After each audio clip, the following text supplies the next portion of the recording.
So if we just want to open our boxes together, if you're new here, you will have received a Nico G nib, a straight pen holder, and a black ink. Make sure to watch the beginner's video tutorial, which is linked in the welcome email.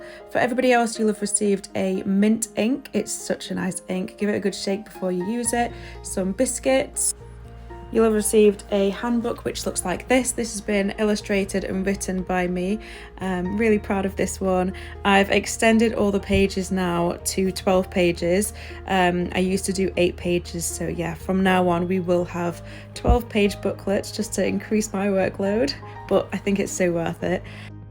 You'll have received a 5x7 sheet of white card, a quill worksheet, developing your flourishes worksheet, a really nice colour of green A5 card, words and phrases practice worksheet, and of course a sheet of guidelines.